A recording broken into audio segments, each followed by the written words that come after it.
कि हमारे लोग धम्म से बिछड़ गए या विमुख हो गए, और आप ये प्रूव करो कि जो घर वापसी का शब्द आप इस्तेमाल करते हो कि हम घर से बाहर गए कब हैं, घर छोड़ा कब है हमने। अच्छा ये बताओ, जब बुद्ध नहीं थे तब क्या थे? अब वो फिर अगर इसका तो पता नहीं। आप सबको चैलेंज है, आप अपनी आइडेंटिटी बता दो कि आपकी आइडेंटिटी है। सबको चैलेंज है, पूरे भारत के जितने लोग हैं सबको चैलेंज है। आप अपनी आइडेंटिटी बताओ कि आपकी आइडेंटिटी क्या है।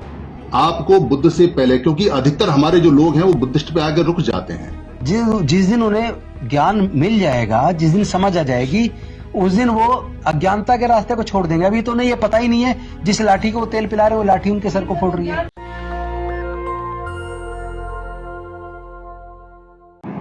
अभी लगभग 1.25 साल पहले 14 अक्टूबर को मैं नागपुर गया था, और नागपुर में दीक्षा भूमि जब मैं गया कोविड के दौरान, तो मैं बाबा साहेब की मूर्ति की तरफ देख रहा था। तो मुझे ऐसा महसूस हुआ, मतलब मेरा दिल मेरे से ही बात कर रहा था। मुझे ऐसा महसूस हुआ जैसे डॉक्टर बाबा साहेब अम्बेडकर मुझे ये कह रहे हैं कि मैं हजारों साल की गुलामी से अपने समाज को बाहर निकाल के लाया। 4 बच्चों ने मेरी जान गंवा दी, और कितनी मुसीबतों के बाद इस कारवां को यहां तक लेकर आया।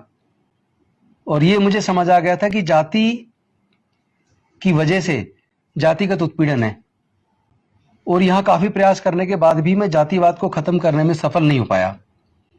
तो अगर अपने लोगों को जातिगत उत्पीड़न से बचाना है तो हमें अपने बुजुर्गों की सांस्कृतिक विरासत में, बुद्ध के धम्म में आना होगा। और उसी के साथ संकल्प के साथ उन्होंने 14 अक्टूबर 1956 को बौद्ध धर्म की दीक्षा ली। लेकिन मैं तो 1 महीना 22 दिन बाद निर्वाण प्राप्त हो गया। मेरे बाद तुम लोग जो बाहर गुलामी से निकाला, आपको अच्छे अच्छे पदों तक पहुंचाया, आपके पढ़ने के रास्ते खोले, आपके नौकरी के रास्ते खोले, आपके MP MLA मंत्री बनने के रास्ते खोले, क्या तुम सारे गद्दार साबित हुए? क्या तुम मेरा ये सपना कि हमारे देश से जाति के नाम पे जो उत्पीड़न है खत्म हो और एक प्रबुद्ध भारत बने, बौद्धमय भारत बने, जहां सबके लिए समता, स्वतंत्रता, बंधुता और न्याय हो, सबके लिए प्रज्ञा हो, सबके लिए सील हो, करुणा हो, क्या ये जो मेरा सपना था भारत को बौद्धमय बनाने का, क्या तुम मेरी इतनी नकारा और निकम्मी औलाद हो कि मेरा सपना पूरा नहीं कर सकते? मतलब ये मैं खुद बाबा साहब के देखते हुए ऐसा फील कर रहा था कि जैसे शायद वो मेरे से ये कह रहे हैं। मैं वहां से बाहर निकला, बाहर कुछ मीडिया के साथी खड़े थे, तो मैंने उनके सामने यही बात बोल दी, और मैंने कहा कि 2025 तक हम 10 करोड़ अपने लोगों को, अपने बुजुर्गों की सांस्कृतिक विरासत में, बुद्ध के धम्म में वापस लेकर आएंगे। वापस जब मैं दिल्ली आया तो हम लोगों ने मिशन जय भीम जो हम लोगों ने बनाया था, उसको बने कुछ महीने हुए थे, उसमें अपने सारे साथियों के साथ इस पे चर्चा की। फिर जो अलग अलग प्रदेशों के प्रतिनिधि हैं हमारे, उनसे चर्चा की। चर्चा करने के बाद फिर यह तय हुआ कि एक साथ 10 करोड़ बनाना, तो अनुभव कैसे होगा कि सफल होंगे असफल होंगे। फिर हमने इसको कहा कि इसका एक तरीका है, हम इसको चरणबद्ध करते हैं। हमने उसको 4 चरणों में बांटा कि हम 4 चरणों में दीक्षा का प्रोग्राम आयोजित करेंगे। पहला चरण इसी साल अशोक विजयदशमी को 5 अक्टूबर 2022 को डॉक्टर अंबेडकर भवन, रानी झांसी रोड, करोल बाग, जो बाबा साहब ने अपने अकाउंट से चेक काट के खरीदा था, उसी जगह पर, उस पवित्र भूमि पर इस बार 5 अक्टूबर को दीक्षा दिवस के दिन 10 करोड़ से ज्यादा लोग अपने बुजुर्गों की सांस्कृतिक विरासत में वापस आएंगे। कुछ लोग कह रहे हैं कि आप धर्म परिवर्तन करवा रहे हो, तो मैं उनको बता देना चाहता हूं, मैं धर्म परिवर्तन के बेहद खिलाफ हूं। हम कोई धर्म परिवर्तन नहीं करवा रहे। हम सिर्फ ये लोगों को समझाने का प्रयास कर रहे हैं कि जिस तरह घर से कोई आदमी निकलता है और वो दूर चला जाता है, और मान लो उसकी याददाश्त खो जाए, वो रास्ता भटक जाए, जब उसकी याददाश्त वापस आ जाती है, उसे अपने घर का रास्ता वापस याद आ जाता है, तो वो वापस अपने घर ही तो आता है फिर। तो उसी प्रकार हमारे पूर्वज बौद्ध थे। हमारी बुद्धिस्ट संस्कृति भारत से गई, पूरी दुनिया ने स्वीकार किया। आज हमें जब यह एहसास हो गया अपना इतिहास पढ़ने के बाद कि हमारा इतना गौरवशाली इतिहास है, हमारे पूर्वज बौद्ध थे, तो आज हम अपने लोगों को अपने बुजुर्गों की सांस्कृतिक विरासत के बारे में, अपने बुजुर्गों के इतिहास के बारे में बता रहे हैं। तो पूरा समाज तैयार हो रहा है कि हम वापस अपने घर में आएंगे, अपने बुजुर्गों की सांस्कृतिक विरासत में, बुद्ध के धम्म में वापस आएंगे। तो ये जो दीक्षा का प्रोग्राम है, ये बेसिकली अपने बुजुर्गों की सांस्कृतिक विरासत को सजोने संवारने का, अपने समाज को वापस दीक्षित करने का ये पर्व है। इस साल 5 अक्टूबर को 10,000 का लक्ष्य रखा था, लेकिन जैसे जैसे मैंने देखा पूरे देश में जो मिशन जय भीम के लोग और बाकी भी हमारे समाज के लोग, अलग अलग संगठनों के लोग भी कोशिश कर रहे हैं, उस कोशिश से वो 10,000 जो हमने तय किया था, वही कम से कम 30-40 हजार पे तो अभी तक पहुंच चुका, जो लोग रजिस्ट्रेशन के लिए अप्लाई कर रहे हैं। गुजरात में बहुत बड़े पैमाने पे लोग दीक्षा का आयोजन कर रहे हैं। हर साल वैसे तो अशोक विजयदशमी पे दीक्षा का आयोजन होता है, भारतीय बौद्ध महासभा हर साल करती है और भी संगठन करते हैं, लेकिन इस बार अकेले गुजरात में ही 10,000 से ज्यादा लोग कर रहे हैं, यूपी के अंदर 10,000 से ज्यादा लोग कर रहे हैं, दिल्ली के अंदर 10,000 से ज्यादा लोग कर रहे हैं, बिहार में कर रहे हैं, मध्य प्रदेश में कर रहे हैं, महाराष्ट्र में कर रहे हैं। तो लोग जैसे जैसे लोगों को अपने बुजुर्गों के इतिहास के बारे में पता चल रहा है, वैसे वैसे लोग वापस, क्योंकि सब देख रहे हैं कि जाति की वजह से हमारे साथ जातिगत उत्पीड़न है, आए दिन मूंछ रखने पे हत्या हो रही है, घड़े छू लेने मात्र पे हत्या हो रही है, घोड़ी पे बारात निकालने पे हमला हो रहा है, सो को अपर कास्ट के लड़की से शादी कर ली तो मार दिया, अभी उत्तराखंड की घटना है। तो इस तरह की जो घटनाएं हमें शर्मसार करती हैं, इससे दुख पैदा होता है। इसी वजह से हमने सोचा कि फिर अगर जाति में बने रह के जातिगत उत्पीड़न बना रहेगा तो फिर हम इससे बाहर निकल आते हैं, हम अपने बुजुर्गों की सांस्कृतिक विरासत में, बुद्ध के धम्म में वापस आते हैं। इसी संकल्प के साथ हमने इसको 4 चरण में बांटा। इस साल 5 अक्टूबर अशोक विजयदशमी 2022, जिसमें 10,000 तय किए थे, लेकिन संख्या काफी ज्यादा जा रही है। अगले साल अशोक विजयदशमी 2023 को 1 लाख लोग दीक्षा लेंगे। उससे अगले साल अशोक विजयदशमी 2024 को 10 लाख लोग दीक्षा लेंगे, और उसके अगले साल जो हमारा जो टारगेट है 2025 में 10 करोड़ लोग दीक्षा लेंगे। इसकी तैयारी में हम सब लोग लगे। समाज के जो बाबा साहेब से प्यार करते हैं, जो अपने बुजुर्गों की सांस्कृतिक विरासत को बचाना चाहते हैं, हम उन सब का आह्वान करते हैं, आप आइए और अपने समाज को, अपने बच्चों के भविष्य के लिए, क्योंकि गुलामी फिर से हमारी तरफ बढ़ रही है तेजी से, गुलाम दोबारा बच्चे हमारे गुलाम ना बन जाए, क्योंकि पढ़ाई इतनी महंगी कर दी, हमसे फिर छिन जाए, हमारे बच्चे पढ़ नहीं पाएंगे भविष्य में, और रिजर्वेशन लगभग खत्म हो गया, नौकरियां है नहीं। तो एक तरीके से देखा जाए तो हमारे लोगों को फिर से गुलाम बनाने की जो साजिश है, हम उस साजिश को कामयाब नहीं होने देंगे। और उसको कामयाब फेल करने का एक ही तरीका है कि हम लोग ऐसी संस्कृति को, ऐसी सभ्यता को, या ऐसे सामाजिक व्यवस्था को मजबूत क्यों करें जिसमें जाति पूछ के हमारी हत्या होती हो, जिसमें हमारे साथ जातिगत उत्पीड़न होता हो, जिसमें हमारे आगे बढ़ने का अवसर ना हो, जिसमें हमारे लिए कोई सम्मान ना हो, जिसमें हमारे स्वाभिमान पर बार बार हमले होते हो। तो ऐसी व्यवस्था को छोड़ के हम समता, स्वतंत्रता, बंधुता और न्याय पर आधारित, प्रज्ञा पर आधारित, सील पर आधारित व्यवस्था में वापस जाने का संकल्प हमने किया है। तो मैं तो आह्वान करता हूँ, आप लोग भी कवरेज करिएगा 5 अक्टूबर को अम्बेडकर भवन के प्रोग्राम में आके।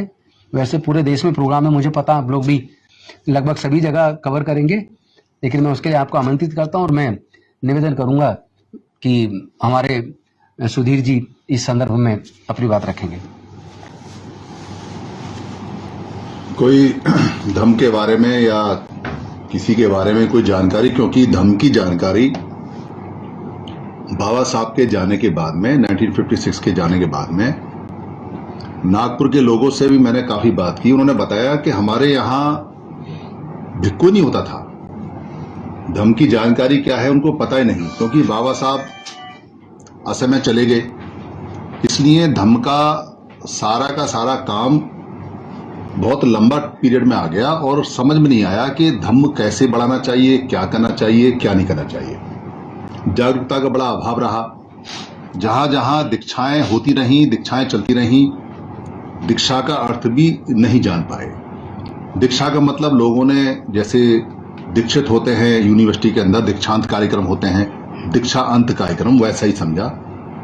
पर बुद्ध का शब्द दीक्षा नहीं है, दीक्षा शब्द है। तो अभी तक हम ओरिजिनल शब्द धम्म दीक्षा पे भी नहीं पहुंचे हैं। दीक्षा माने देखना, सीखना, जानना।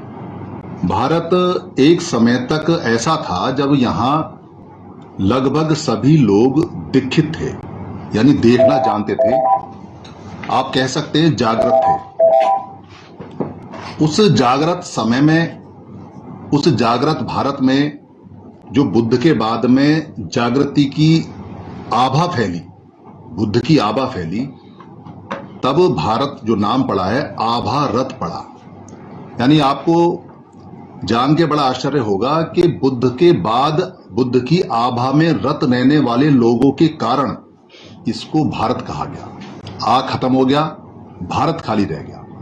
और अशोक के समय महाभारत था, क्योंकि अशोक के समय आपके पास भूटान था, नेपाल था, चीन का हिस्सा था, म्यांमार था, आज का पाकिस्तान था, अफगानिस्तान था, ईरान का हिस्सा था, उधर जो हमारा मंगोलिया उसका हिस्सा था, नेपाल, भूटान, ये सारे जो कंट्री थे, इतना बड़ा आभा रत यानी बुद्ध की आभा में रत रहने वाला, जिसको महाभारत, और महाभारत का रचयिता हमारा सम्राट प्रियदर्शी अशोक। यहाँ का लगभग बच्चा बच्चा दीक्षित था। उस समय धम्मिक बोला करते थे, बौद्ध शब्द नहीं था, तो सारे धम्मिक थे, सारे दीक्षित थे और सब दीक्षा में रत रहते थे और जानते थे। तो भारत ऑफिशियली जो डिक्लेयर्ड कंट्री है वो बुद्धिस्ट कंट्री है। अगर आप पूरी दुनिया में जाएंगे और पूरी दुनिया में अगर भारत की आइडेंटिटी मानेंगे, पूछेंगे, तो भारत की जो आइडेंटिटी है वो बुद्ध से चलती है। बुद्ध के अलावा भारत की कोई पहचान नहीं है। जो भारत में चीजें अलग अलग चलती हैं उनकी कोई पहचान नहीं है। ये भारत के बाहर जाने वाले लोग जानते हैं, मगर जिनको भारत से बाहर जाने का मौका नहीं मिला वो इसको नहीं जानते हैं। ये जो हमारा सिस्टम और हमारी कल्चर है ये ऑफिशियली डिक्लेयर्ड है, जो अशोक ने सारे पत्रों पे लिखवाई कि भारत में बुद्ध के जनित और पुराने समण संघ के जनित कार्यक्रम पत्रों पे लिखे जाएंगे, वही चलेंगे। वही संविधान था, पत्रों पे लिखा हुआ पहला समता का विधान संविधान। ये बाद में विसंविधान बने हैं। संविधान समता का विधान तभी रहा है। उस समय अशोक के समय जो डिक्लेरेशन हुआ कि ये बुद्धिस्ट कंट्री है और इसका संविधान बुद्धिस्ट जो कल्चर उस पर आधारित है, समता पे आधारित है, वही बाबा साहब ने उठाया संविधान यानी समता का विधान। तब से लेके आज तक इस देश का डिक्लेरेशन किसी और नाम से नहीं हुआ है। आप हिस्ट्री उठा लीजिए, अगर आप हिस्ट्री के जानकार हैं, पूरे देश में कहीं चले जाइए, दुनिया में कहीं चले जाइए, कोई नहीं कह सकता कि ये बुद्धिस्ट भारत नहीं है। इसलिए वो लोग भूल गए कि ये बुद्धिस्ट भारत है, इसका कल्चर बुद्धिस्ट है, इसका जो संविधान है वो बुद्धिस्ट है, अशोक का जो संविधान है वो बुद्धिस्ट है, बुद्ध का जो संविधान है वो बुद्धिस्ट है, और हमारे संतों का जो संविधान है वो बुद्धिस्ट है। वो टुकड़ों में टूट गया।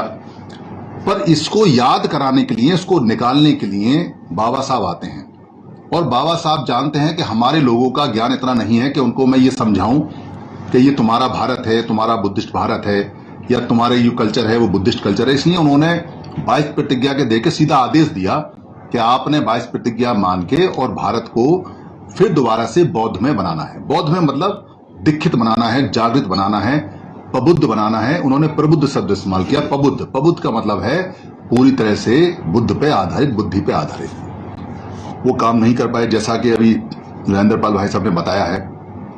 पर जिम्मेदारी हमारी बनती है।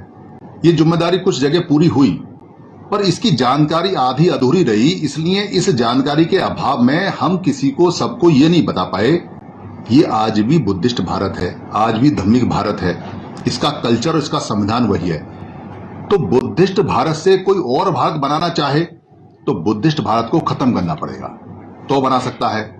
और डिक्लेरेशन करना पूरे वर्ल्ड में इतना आसान नहीं है, क्योंकि भारत का जो आइडेंटिटी है वो बुद्ध से जानी जाती है और कहीं नहीं जानी जाती। बर्मा के अंदर एक एग्जाम्पल बताता हूं। जब बर्मा के अंदर पुराने समय में, अब से करीब 80 साल पहले, 100 साल पहले लोग हमारे जाया करते थे व्यापार करने, तो उनकी पूजा होती थी कि ये बुद्ध के देश से आए ईमानदार हैं, और उनके सामान को कोई खोल के चेक नहीं करता था कि ये आभा में रत रहने वाले, समता में रत रहने वाले ईमानदार लोग हैं। जितना वजन सामान का बोल रहे हैं उतना सामान ही है, कोई तोलता नहीं था। अभी हालत यह है कि पूरे दुनिया के अंदर हमारे सामान को तोला जाता है और चेक किया जाता है, क्योंकि हमारा जो कल्चर था, सिस्टम था, वो खत्म होके वो निगेटिव पे आ गया, यानी कम तोलने पे आ गया, चोर बाजारी पे आ गया, लुटेरे पे आ गया। इसलिए हमारी जो आइडेंटिटी है वो नुकसान पहुंचाई जा रही है। ये जो कदम बाबा साहब ने उठाया वो बहुत आगे बढ़ जाता अगर सब लोगों को जानकारी होती, पर अभी समय है इसका पूरे विश्व को फायदा होने वाला है अगर हम पुरानी कल्चर को दोबारा से स्थापित करते हैं। पुराने अपने लोगों को बताते हैं कि आपका कल्चर, आपका धर्म, आपका जो बुद्ध, आपका सिस्टम ये है। उसी को बताने की कवायद चल रही है। इसलिए कोई आदमी ये कहे कि हम धर्म का परिवर्तन करा रहे हैं, जो धार्मिक है उसके धर्म का परिवर्तन इम्पॉसिबल है। कोई आदमी जो पहले से बुद्धिस्ट है, जो पैदाइशी बुद्धिस्ट है और जो 2600 साल से और उससे पहले से चला आ रहा है धार्मिक होता हुआ, उसकी कल्चर को नहीं बदला जा सकता। उसका कोई धर्म नहीं है, उसका सिर्फ धर्म है। तो उसको यहाँ याद कराने की कवायद चल रही है। बाबा साहब ने भी याद कराया। बाबा साहब ने कोई ऐसा नहीं है कि कहा हो कि आप ऐसा बन जाओ वैसा बन जाओ, कोई नई चीज है। नई चीज नहीं है, पुरानी है, देश की है और देसी है, बाकी देसी नहीं है। बाकी सारी कल्चर बाहर से आयात की हुई हैं, इंपोर्टेड कल्चर है, पर ये जो कल्चर है ये देसी कल्चर है। और इस देसी कल्चर की इतनी खास बात है कि इस देसी कल्चर को पूरी दुनिया ने अपनाया है। चीन का तो नाम ही इसके ऊपर पड़ा हुआ है। चीन को बोलते हैं चाइना, और चाइना बना हुआ है झान से, उसको झान बोला करते हैं। तो झान को पाली में बोलते हैं ध्यान, जहां ध्यान लगाते हैं उसको झान बोलते हैं। झान से चांद पड़ा है, चांद से चीन पड़ा हुआ है। तो पूरा का पूरा आभारत है और एक एक शब्द पाली का चलता है और एक एक शब्द बुद्ध का चलता है। हिंदी तो 80% पाली ही है, वही बुद्ध के वचन चलते हैं सारे और एक एक शब्द वही मारक है। अब सवाल ले लें। हाँ, इसलिए पूरा कर दूं। इसलिए नागपुर के अंदर बड़ी दीक्षा होने वाली है। मैं नागपुर में रहूंगा, आप लोग यहाँ दिल्ली में, क्योंकि यहाँ एक बड़ी दीक्षा होने वाली है, यहाँ रहेंगे। गुजरात के अंदर भी बताया कि वहां 10,000 का रजिस्ट्रेशन हो चुका है, वो दीक्षा रहेगी। तो ये दिखाने का काम, समझाने का काम पूरे देश में है और आप लोग इसको इसी तरह से अगर करेंगे तो ये हो जाएगा। धन्यवाद। आप लोग सवाल करना चाहें तो कर सकते हैं।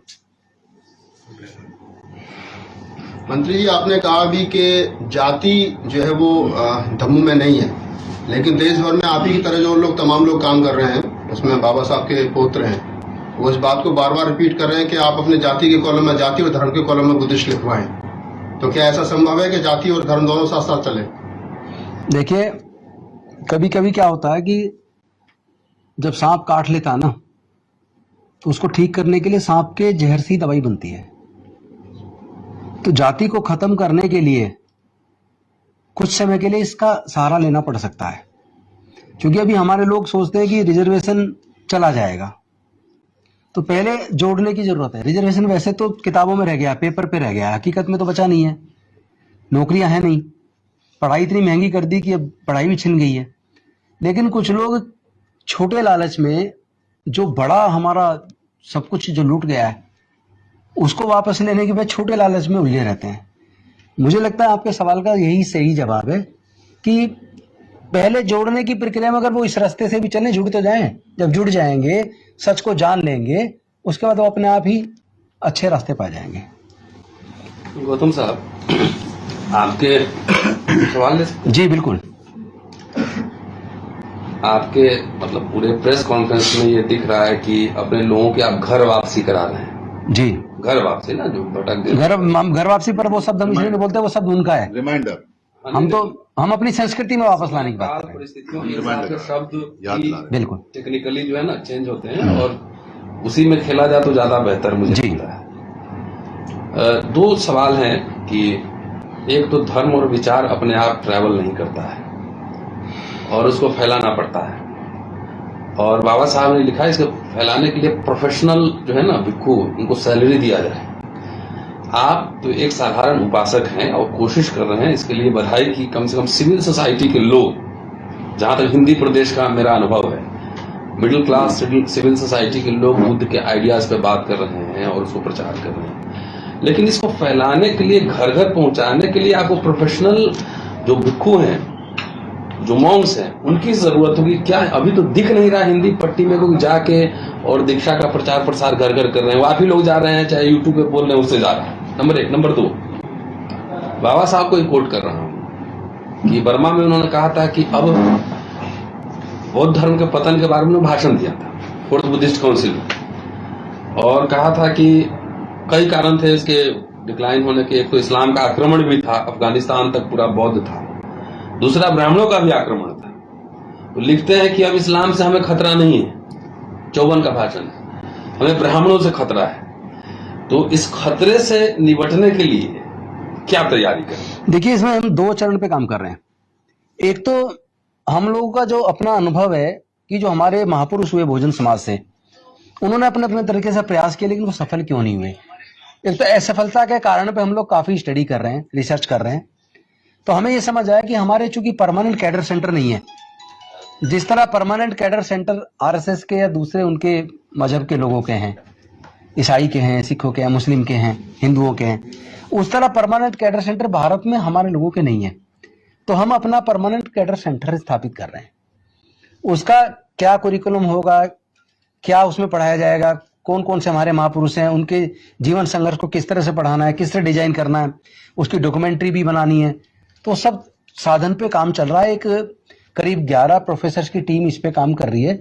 मोटा मोटा रोड मैप तैयार हो गया है। कंस्ट्रक्शन वाला काम, उस पे भी काम चल रहा है।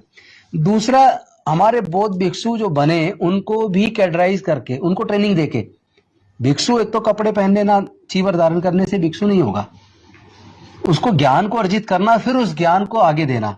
मठाधीश बनने से नहीं चलेगा कि आप एक जगह कब्जा करके बैठ जाओ और वहीं बैठ जाओ, उसको मालिक बन जाओ, उससे नहीं चलेगा। बुद्ध के धम्म में भिक्षु का काम तो विचरण करना है और ज्ञान बांटना है, ज्ञान को फैलाना है। तो ये बुद्ध का जो धम्म का जो प्रकाश है, जो सबके लिए मंगलकारी है, उसको लोगों तक पहुंचाना है।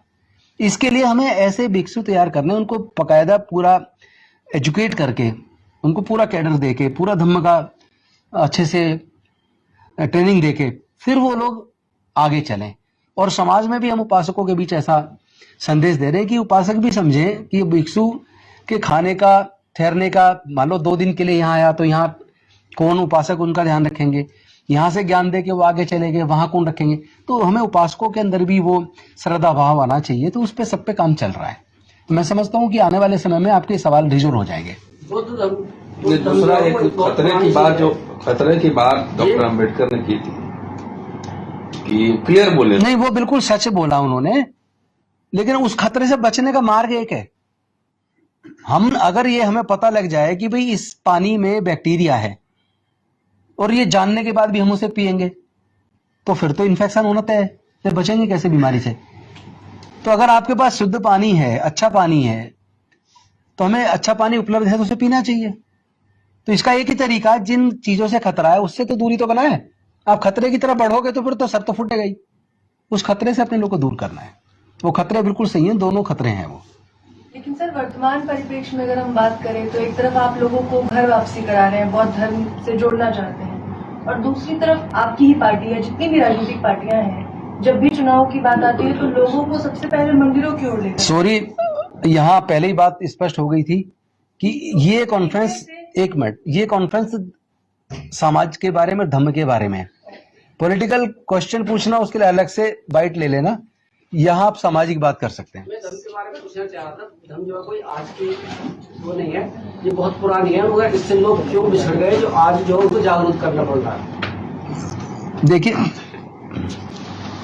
आप ये प्रूव करो कि हमारे लोग धम्म से बिछड़ गए या विमुख हो गए, और आप ये प्रूव करो कि जो घर वापसी का शब्द आप इस्तेमाल करते हो कि हम घर से बाहर गए कब हैं, घर छोड़ा कब है।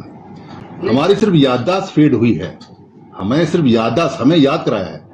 कोई आदमी किसी को किसी धर्म में कभी भी जिंदगी भर बदल ही नहीं सकता। जो बचपन से लेकर बुढ़ापे तक जो सीखता है उसको नहीं बदला जा सकता है। और धर्म की जड़ें बहुत गहरी होती हैं, और भारत में धर्म की जड़ें दुनिया तक पहुंची हैं, सबसे बड़ी हैं। यही तो सुनिए, मैं बता दूं आपको।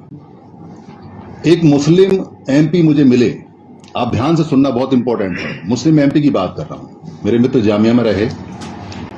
वो कहते रहे कि समय बड़ा खराब है आपके लिए, आप दलित, और हमारे लिए हम मुस्लिम। वो ऐसे ही कुछ मित्र और भी लोग बैठे थे, वो पूरा आधा घंटा बोलते रहे, मैं चुप रहा। तो उनको थोड़ा खटका गया, बोला नहीं। तो बोले आपका क्या विचार है। तो मैंने कहा आप और हम जिंदगी में एक देश के नागरिक, एक परिवार के नागरिक नहीं हो सकते, क्योंकि आप यहां लोगों को कह रहे हैं दलित और अपने आप को कह रहे हैं मुस्लिम। आप मेरे को ये बताओ कि आप मुस्लिम कब से हो। अब वो सवाल का जवाब तो देना था। और मोहम्मद साहब का, जो मोहम्मद सल्लल्लाहु अलैहि वसल्लम है, उनका जो बर्थ है वो 1400 साल पुराना है। तो 1400 साल पुराने तो कोई मुस्लिम होगा, इस्लाम में आया होगा। जब इस्लाम उन्होंने बनाया है, उससे पहले वो जिस फैमिली के रहे हैं, वो ईसा की फैमिली रही है, वो ईसाई लोग रहे हैं। तो उससे पहले वो ईसा रहे होंगे, वो उनकी बात है जो यरूशलेम में चलती है। पर हमारे यहाँ जब मुस्लिम यहाँ आए होंगे तभी तो कोई मुसलमान बना होगा। कोई भविष्यवाणी तो हुई नहीं है कि वहां मोहम्मद साहब का बर्थ हुआ और यहाँ मुसलमान हो गए। वहां से कोई विचार आया, जब बने हैं। तो 1400 साल से पुराना नहीं हो सकता।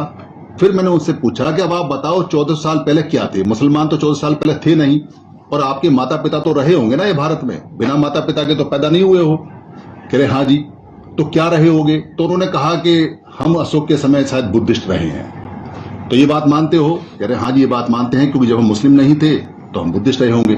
अच्छा ये बताओ, जब बुद्ध नहीं थे तब क्या थे? अब वो फिर अगर इसका तो पता नहीं। आप सबको चैलेंज है, आप अपनी आइडेंटिटी बता दो कि आपकी आइडेंटिटी क्या। सबको चैलेंज है, पूरे भारत के जितने लोग हैं सबको चैलेंज है, आप अपनी आइडेंटिटी बताओ कि आपकी आइडेंटिटी क्या है। आपको बुद्ध से पहले, क्योंकि अधिकतर हमारे जो लोग हैं वो बुद्धिस्ट पे आकर रुक जाते हैं, पर बुद्ध से पहले नहीं बातें। बुद्ध से पहले हम लोग प्राकृतिक धम्मिक थे और हम सारे समण थे, पर भारत में एक भी वमन नहीं था। वो कल्चर जो है वो कल्चर बुद्ध ने बताई है, इसलिए बाबा साहब का आदेश है कि आपको उस बुद्ध की कल्चर में आना है। 5 तारीख का प्रोग्राम है, उसके रिलेटेड सवाल पूछा जाए, यहाँ कैमरे अब नहीं चल रहा, ठीक है? किसी को अनुमति नहीं है 5 तारीख के अलावा कोई सवाल पूछना? सर एक बेसिक से सवाल है जो हम लोग पूछते हैं उससे, और हम लोग जो खबरें चलाते हैं उसके बाद कई फोन भी आते हैं कि लोगों के मन में एक बात रहती है कि जब हम बुद्धिस्ट बन जाएंगे तो उसके बाद हमारे रिजर्वेशन का क्या होगा, क्या हमें रिजर्वेशन का लाभ मिलेगा कि नहीं? आप पेशे से एडवोकेट भी हैं, इसको क्लियरफाई करिए। संवैधानिक दृष्टि से अगर बात करूं तो 2016 में गवर्नमेंट ऑफ इंडिया से एक ऑर्डर निकला, जिसकी कॉपी मैं आपको अवेलेबल करा दूंगा, मैंने बाकी राज्यों में भी भेजी है, कि आप कास्ट सर्टिफिकेट अप्लाई करते वक्त वो लिख सकते हैं, आपको अलाउ वो मिल जाएगा सर्टिफिकेट। मैं तो उससे एक कदम आगे बढ़ के बोल रहा हूँ कि रिजर्वेशन तो वैसे ही खत्म हो चुका है, हमें तो आगे का सोचना है। हम बौद्ध में बनेंगे, पूरा भारत हमारा, सारी प्राकृतिक संसाधनों में हमारा हिस्सा कहाँ है?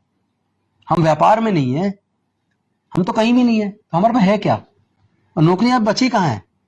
छोटे लालच को छोड़ के अब पूरे देश के संसाधनों में हिस्सेदारी, भागीदारी की बात करनी पड़ेगी। अब रिजर्वेशन की बात छोड़नी पड़ेगी।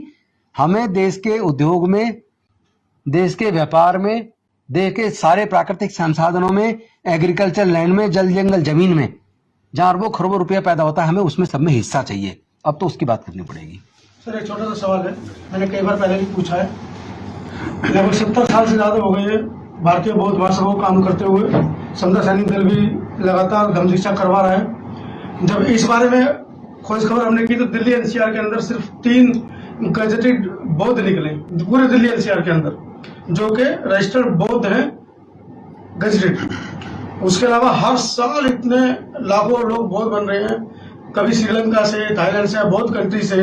अंतानी जी, आप 4 साल बाद रिकॉर्ड चेक करना कितने मैं उस बारे में जानना चाह रहा हूँ कि क्या इस बारे में भी हमारा जो मिशन जैवी में काम कर रहा है कि उनको, क्योंकि यूपी सरकार, यूपी गवर्नमेंट ने, मैं ब्रीफ में आपको बता दूं, उन्होंने एक कानून बनाया है कि अब डीएम से पूछे बिना आप अपने धर्म को या धर्म को चेंज नहीं कर सकते। कहीं ना कहीं उनको पता था कि उत्तर प्रदेश के अंदर बहुत तीव्र गति से बौद्ध धर्म की वापस आ रहे हैं।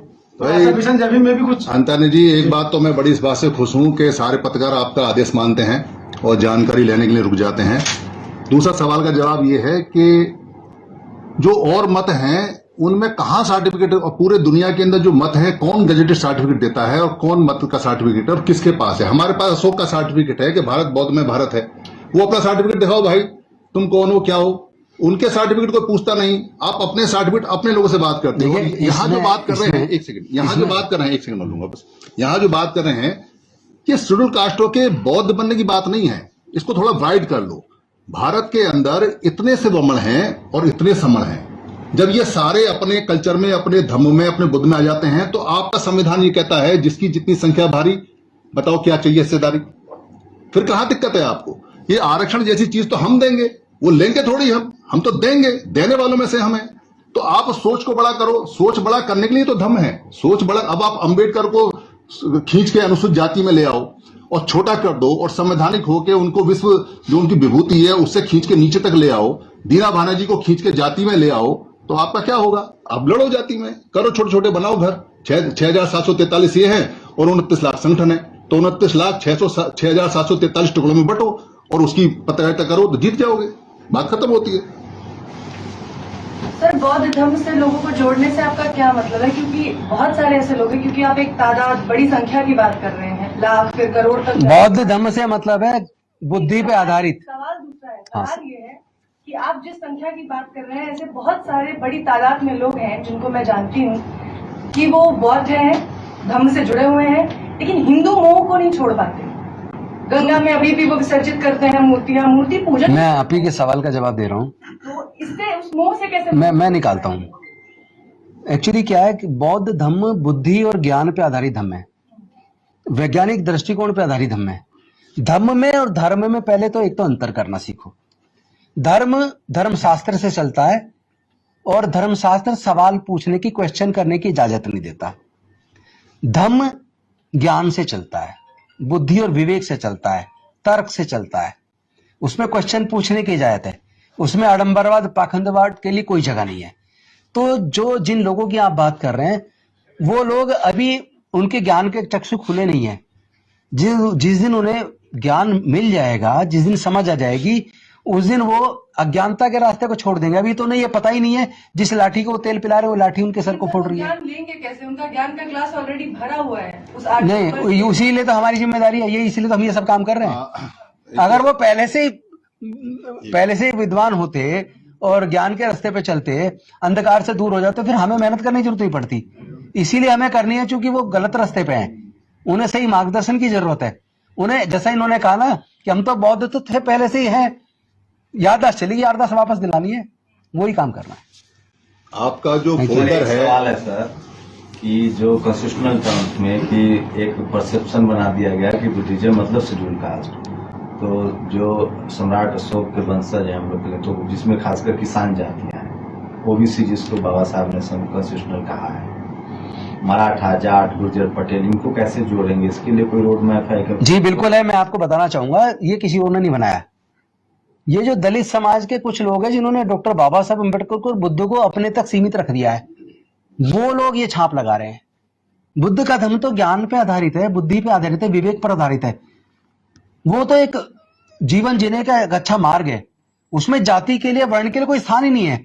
जो लोग अभी भी जाति में बने हुए हैं, वो लोग फिर बौद्ध नहीं है।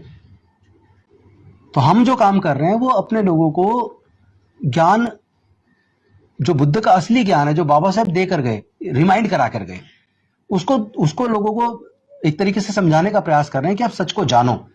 किसी बात को राजेंद्र गौतम के कहने से मत मानो, सुधीर के कहने से मत मानो। जो बुद्ध खुद कह के गए कि किसी विद्वान ने कही है, मैंने कही है, बड़े पुस्तकों में लिखी, उससे मत मानो।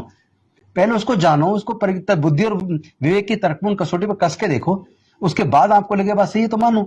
तो हम तो सच्चाई का बोध करा रहे हैं। जैसे जैसे लोग सच्चाई को जान जाएंगे, वैसे वैसे ये जो जाति की बीमारी है ना, ये बेड़ियां टूट जाएंगी। आप विश्वास रखिए, आने वाला समय बहुत अच्छा है। Thank you very much. नमो बुद्धाय, जय भीम। नेशनल दस्तक की आपसे गुजारिश है कि अगर इसको बचाना चाहते हैं तो नेशनल दस्तक को सब्सक्राइब करने के लिए रेड कलर के सब्सक्राइब बटन को दबाएं, फिर बेल आइकन की घंटी दबाएं। नेशनल दस्तक को बचाने के लिए बहुत जरूरी है कि हर खबर को शेयर करें, लाइक करें, कमेंट जरूर करें।